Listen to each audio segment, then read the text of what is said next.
E5 TV news కు స్వాగతం. ముందుగా హెడ్లైన్. మహాకుంభమేళకు 7,500 కోట్లు. మన్మోహన్ కు భారతరత్న ఇవ్వాలి సీఎం రేవంత్ రెడ్డి. తూర్పుగోదావరి జిల్లాలో రేవ్ పార్టీ కలకలం. మన్మోహన్ సింగ్ భారతరత్నకు అర్హులే కేటీఆర్. 12 ఏళ్లకోసారి జరిగే మహాకుంభమేళకు ఉత్తరప్రదేశ్లోని ప్రయాగ్రాజ్ సిద్ధమవుతుంది. 45 రోజుల పాటు ఉత్సవంలా సాగే ఈ కార్యక్రమం వచ్చే ఏడాది జనవరి 13 నుంచి ఫిబ్రవరి 26 వరకు జరగనుంది. దీనికోసం ప్రపంచవ్యాప్తంగా 40 కోట్ల మందికి పైగా వస్తారని ఉత్తరప్రదేశ్లోని యోగి ప్రభుత్వం అంచనా వేస్తుంది. దీన్ని ఘనంగా నిర్వహించేందుకు భారీ ప్రణాళికలతో సిద్ధమవుతుంది. భద్రత విషయంలో రాజీ పడకుండా 50,000 మంది సిబ్బందిని మోహరించనుంది. నిరంతరం నిఘా కోసం తొలిసారిగా నీటి లోపల 100 మీటర్ల లోతులోని వస్తువులను సైతం గుర్తించే సామర్థ్యం కలిగిన అండర్ వాటర్ జలాంతర డ్రోన్లను ఉపయోగించనున్నారు. కుంభమేళా కోసం కృత్రిమ మీద ఏఐతో కూడిన 2,700 సీసీ కెమెరాలతో 24 గంటల రియల్ టైం మానిటరింగ్ వ్యవస్థను ఏర్పాటు చేస్తున్నారు. ఎలాంటి అవాంఛనీయ సంఘటనలు జరగకుండా ప్రమాదాలు జరిగిన వెంటనే స్పందించేలా అత్యాధునిక మల్టీ డిజాస్టర్ రెస్పాన్స్ వాహనాలను అందుబాటులో ఉంచనున్నారు. మరోవైపు నేత్రకుంభ శిబిరం ద్వారా 5 లక్షల మందికి కంటి పరీక్షలు నిర్వహించి 3 లక్షల మందికి కళ్లద్దాల పంపిణీ చేసి గిన్నిస్ రికార్డు సృష్టించాలని లక్ష్యంగా పెట్టుకున్నారు. దివంగత మాజీ ప్రధాని మన్మోహన్ సింగ్ ఆర్థిక సంస్కరణల రూపశిల్పి అని తెలంగాణ సీఎం రేవంత్ రెడ్డి కొనియాడారు. మన్మోహన్ మృతి నేపథ్యంలో తెలంగాణ శాసనసభ ప్రత్యేక సమావేశంలో ఆయన సంతాప తీర్మానం ప్రవేశపెట్టి మాట్లాడారు. ఎందుకంటే వారికి నివాళులు అర్పించి వారి సతీమణి గారికి ప్రగాఢ సానుభూతి తెలపాలన్న ఆలోచనతో వారి సతీమణిని కలిసి నేను రేవంత్ రెడ్డిని తెలంగాణ రాష్ట్ర ముఖ్యమంత్రిని నమస్కారం పెడితే కూర్చో అని చెప్పి తెలంగాణ రాష్ట్రం వారు చాలా ప్రత్యేకమైన పరిస్థితుల్లో ఆ రాష్ట్రాన్ని మీకు ఇవ్వడం జరిగింది. మన్మోహన్ సింగ్ గారికి తెలంగాణ రాష్ట్రం అంటే ప్రత్యేకమైన అభిమానం ఉంది.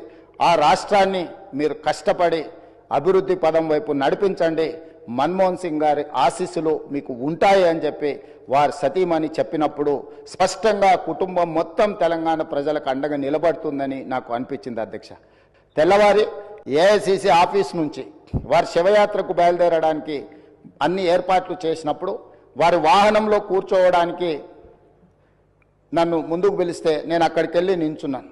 పక్కన ఒక మహిళ నించొని మీరెవరు అని అడిగింది. నేను వారిని ఎవరో సహజంగా అక్కడికి వచ్చిన వారికి నివాళులు అర్పించడానికి వచ్చిన వాళ్ళు ఎవరో అనుకొని చాలా క్యాజువల్గా మాట్లాడాను. అధ్యక్ష, కాసేపు అయినాక మాట్లాడితే వారు మన్మోహన్ సింగ్ గారి 2వ కుమార్తె అంటే ఎంత సింపుల్గా ఎంత నిరాడంబరంగా వారి 2వ కుమార్తె అక్కడ నించోవడం అనేది ఆ కుటుంబం యొక్క నిరాడంబరత. అంటే ఒక ప్రధానమంత్రిగా 10 సంవత్సరాలు ఆర్బీఐ గవర్నర్గా ఆర్థిక మంత్రిగా వివిధ హోదాలలో ఈ దేశానికి సేవలు అందించిన మన్మోహన్ సింగ్ గారి కుటుంబము అంత నిరాడంబరత ప్రదర్శించి అంత సామాన్యులు అక్కడికి వచ్చిన వారి అభిమానులు వారి శ్రేయోభిలాషుల మధ్యలో నించొని వారి నివాళులు అర్పించే కార్యక్రమంలో పాల్గొన్నారంటే వారు ఒక గొప్ప విలువలతో వాళ్ళ పిల్లలని వాళ్ళ కుటుంబాన్ని ముందుకు నడిపించిండు. వాళ్ళ కుటుంబానికే కాదు అధ్యక్ష, ఈరోజు ఈ దేశ యువకులకు అందరికీ కూడా డాక్టర్ మన్మోహన్ సింగ్ గారు ఆదర్శము. వారి ఆదర్శాలను తీసుకొని వారి మేధోశక్తిని మన యువత అందిపుచ్చుకొని వారిచ్చిన అవకాశాలను మనం ఈరోజు ప్రపంచానికి సేవలను అందించే ప్రపంచాన్నే శాసించే స్థాయికి ఈరోజు మన దేశం ఆర్థికంగా నిలబడ్డది. అధ్యక్ష, భారత మాజీ ప్రధాని డాక్టర్ మన్మోహన్ సింగ్ గారికి అత్యున్నత పురస్కారం భారత రత్నను ప్రదానం చేయాలని కేంద్ర ప్రభుత్వాన్ని కోరుతూ ఈ సభ తీర్మానం చేస్తుంది. వారితో తెలంగాణకున్న ఈ బంధము మనం ఎప్పటికీ మర్చిపోలేనిది.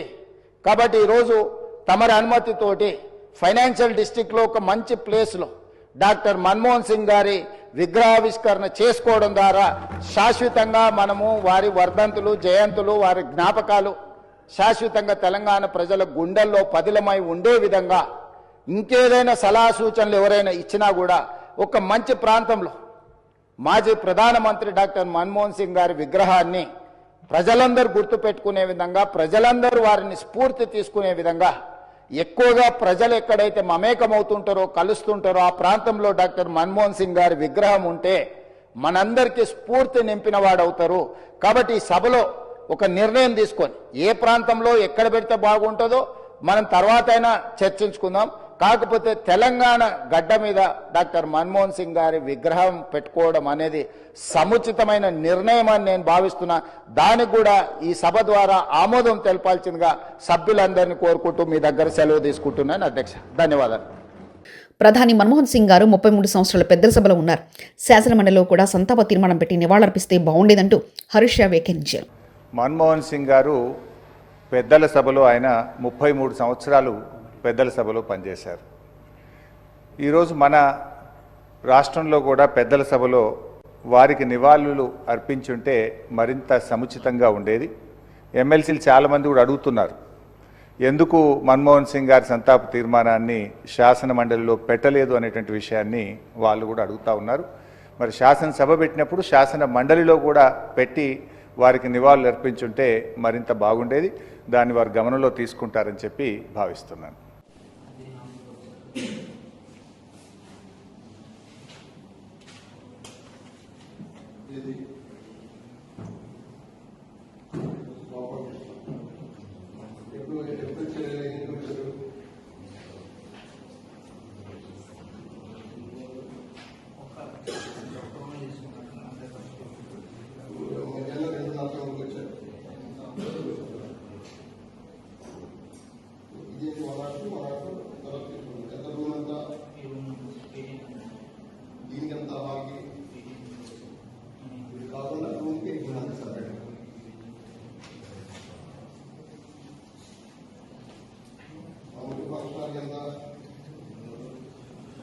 దివంగత మాజీ ప్రధానమంత్రి భారత ప్రధాని మన్మోహన్ సింగ్ మృతికి సంతాపం తెలపడానికి సోమవారం శాసనసభ ప్రత్యేక సమావేశం ఏర్పాటు చేసింది. తెలంగాణ ఏర్పాటుకు ప్రధానిగా మన్మోహన్ సింగ్ చొరవ తీసుకునేందుకు కృతజ్ఞతగా అసెంబ్లీలో నివాళులర్పించాలని ప్రభుత్వం నిర్ణయించింది. ఉదయం 10 గంటలకు సభా సమావేశం ప్రారంభమైంది.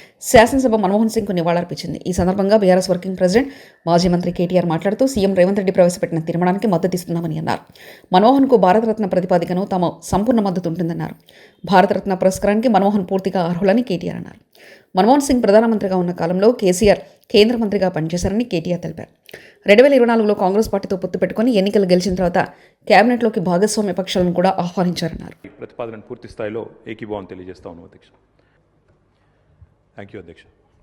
అధ్యక్ష, గౌరవనీయులు పెద్దలు, దివంగత ప్రధానమంత్రి మాన్యులు డాక్టర్ మన్మోహన్ సింగ్ గారికి నివాళులర్పించే ఈ సందర్భంగా ముందుగా ముఖ్యమంత్రి గారు ప్రవేశపెట్టిన సంతాప తీర్మానానికి పూర్తిగా మా పార్టీ తరపున మద్దతు తెలియజేస్తూ డాక్టర్ మన్మోహన్ సింగ్ గారికి భారతరత్న ఇవ్వాలి అని ఏదైతే వారు ప్రతిపాదన పెట్టారో దానికి కూడా సంపూర్ణంగా మా మద్దతు ప్రకటిస్తూ తప్పకుండా ఈ భారతరత్న అనే పురస్కారానికి గౌరవానికి వారు ఖచ్చితంగా అర్హులనే మాటను కూడా మా పార్టీ కూడా సమర్థిస్తూ వారి ప్రతిపాదనను పూర్తి స్థాయిలో ఏకీభావం తెలియజేస్తా ఉన్నాం అధ్యక్ష.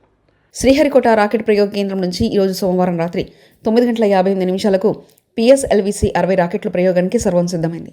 నిన్న ఆదివారం రాత్రి 8:58 నిర్విరామంగా కౌంటౌన్ కొనసాగుతుంది. PSLV 60 రాకెట్లు బరువు 2029 టన్నులు, ఎత్తు 44.5 కిలోలు, 440 కిలోల బరువుండే చేజర్, టార్గెట్ ఉపగ్రహాలతో పాటు 24 బుల్లి ఉపగ్రహాలని నింగిలోకి PSLV 60 రాకెట్లు చేర్చనుంది. చేజర్, టార్గెట్ ఉపగ్రహాలు 2 నెలల పాటు సేవలు అందించనున్నాయి. డాకింగ్ సంక్లిష్ట సాంకేతిక పరిజ్ఞానంతో రోదసిలో చేజర్, టార్గెట్ ఉపగ్రహాలని అనుసంధానం చేసేలా డిజైన్ చేశారు శాస్త్రవేత్తలు. అనుసంధానం అనంతరం విడిపోయి భూ పరిశీలన, సహజ వనరుల పర్యవేక్షణ, పచ్చదనం, రోదసిలో రేడియో ధార్మికత అధ్యయనం చేయనున్నారు. అలాగే మానవ సహిత ప్రయోగాల డేటాను చేజర్, టార్గెట్ ఉపగ్రహాలు అందినవన్నాయి. ఈ రాకెట్ ప్రయోగంలో అంతరిక్ష కేంద్ర నిర్మాణానికి తొలి అడుగు వేయనుంది ఇస్రో. శాస్త్ర సాంకేతిక రంగంలో అమెరికా, రష్యా, చైనా సరసన భారత్ చేరనుంది. ఇప్పటికే ఇస్రో చైర్మన్ డాక్టర్ సోమనాథ్ షార్కు చేరుకున్నారు. PSLV 60 రాకెట్ ప్రయోగంతో ఇస్రో వర్గాల్లో తీవ్ర ఉత్కంఠ నెలకొంది. దుర్భిక్ష జిల్లాలకు జలదానం చేసేందుకు ఉద్దేశించిన గోదావరి, పెన్నా నదుల అనుసంధానానికి ముఖ్యమంత్రి చంద్రబాబు నాయుడు గ్రీన్ సిగ్నల్ ఇచ్చారు. క్షామం నుంచి రాష్ట్రాన్ని శాశ్వతంగా బయటపడేసే కీలక ప్రాజెక్టుకు కేంద్రం నుంచి సానుకూల స్పందన లభించింది. ఈ మేరకు తన ఢిల్లీ పర్యటనలో సీఎం గట్టి ప్రయత్నాలు చేశారు. ఈ క్రమంలో జలసంధానానికి సై అంటూ కూటమి ప్రభుత్వం తదుపరి కార్యాచరణకు సిద్ధమవుతుంది. ఆదివారం ఉండవల్లిలో ముఖ్యమంత్రి నివాసంలో గోదావరి, పెన్నా అనుసంధాన పథకంపై చంద్రబాబు సమీక్షించారు. ఉన్నతాధికారులంతా పాల్గొన్న ఈ సమావేశంలో కీలక నిర్ణయాలు తీసుకున్నారు. నాగబాబుకు ఎమ్మెల్సీ ఇస్తాం, నాగబాబు పరమంతురా కానేదా అనేది ముఖ్యం. నాగబాబు నాతో పాటు సమానంగా పనిచేశాడు. ఇక్కడ కులం బంధుప్రీతి కాదు, పనిమంతుడా కాదా, ఎవరికి ప్రతిభ ఉందో చూసి పదవులిస్తాం. నాగబాబు ఎమ్మెల్సీగా ఎంపిక అవుతారంటూ, మంత్రి అనేది త్వరలో చర్చ చేస్తామంటూ డిప్యూటీ సీఎం పవన్ కళ్యాణ్ వ్యాఖ్యానించారు. మన్మోహన్ సింగ్ స్మారక దినాలు వదిలేసి రాహుల్ గాంధీ న్యూ ఇయర్ వేడుకలకు వియత్నాం వెళ్లాడని వివాదాస్పద వ్యాఖ్యలు చేసిన బీజేపీ ఎమ్మెల్యే ఏలేటి మహేశ్వరరెడ్డికి చురుకలంటించిన సిపిఎం ఎమ్మెల్యే కూనంనేని సాంబశివరావు. కేటీఆర్ లాగా చక్కగా శాసనసభ సాంప్రదాయాలకు అనుగుణంగా నివాళులర్పించాలి, కానీ రాజకీయాలకు దీన్ని వేదిక చేయకూడదని, ఈ సభలో మన్మోహన్ సింగ్కు మన గౌరవాన్ని చాటాలి, అంతేగాని వేరే వాళ్ళ అంశాల జోలికి మనం వెళ్ళి ఆయనకు గౌరవం అందించదు అంటూ కూనంనేని సాంబశివరావు అన్నారు. నేను మీ దృష్టికి తీసుకురావాలి. మన మిత్రులు కేటీఆర్ గారు మాట్లాడారు. కేటీఆర్ గారు ఎంత డిగ్నిఫైడ్గా సభా సాంప్రదాయాలకు అనుగుణంగా నివాళి అర్పణలో భాగంగా చాలా చక్కగా హుందాగా చెప్పారు. ఈ సభని అంత మేరకు ఉపయోగించుకోవాలి. ఈ సభలో మన గౌరవాన్ని చాటాలి. వేరే వేరే అంశాల జోలికి మనం వెళితే ఇది మన్మోహన్ సింగ్ గారికి నివాళి అర్పించే కార్యక్రమం కాదు. రాజకీయాలకు మరలా దీన్ని కూడా వేదికగా చేసుకునేటువంటి ఒక కార్యక్రమం అవుతుంది. ఇది మన్మోహన్ సింగ్ గారికి గౌరవం అందించదు. తెలంగాణలో మన్మోహన్ సింగ్ విగ్రహంతో పాటు పివి నరసింహారావు విగ్రహాన్ని కూడా కట్టాలని బీజేపీ పార్టీ కోరుతుందంటూ ఎమ్మెల్యే ఏలేటి మహేశ్వరరెడ్డి అన్నారు. గంటల్లోనే మరి మన్మోహన్ సింగ్ గారికి స్మారక చిహ్నాన్ని నిర్మాణం చేయాలని చెప్పేసి వారు అనౌన్స్ చేసిన సంగతిని గుర్తు చేస్తా ఉన్నాను అధ్యక్ష. ఇక్కడ కూడా ఖచ్చితంగా వారి స్టాచ్యూతో పాటు పివి నరసింహారావు గారి స్టాచ్యూ కూడా ఇక్కడ కట్టాలని చెప్పేసి మేము అడుగుతా ఉన్నాం అధ్యక్ష. మహాకుంభమేళకు 7,500 కోట్లు. మన్మోహన్కు భారతరత్న ఇవ్వాలి సీఎం రేవంత్ రెడ్డి. తూర్పుగోదావరి జిల్లాలో రేవ్ పార్టీ కలకలం. మన్మోహన్ సింగ్ భారతరత్నకు అర్హులే కేటీఆర్. ఇవి బులెటిన్ విశేషాలు. చూస్తూనే ఉండండి E5 టీవీ న్యూస్.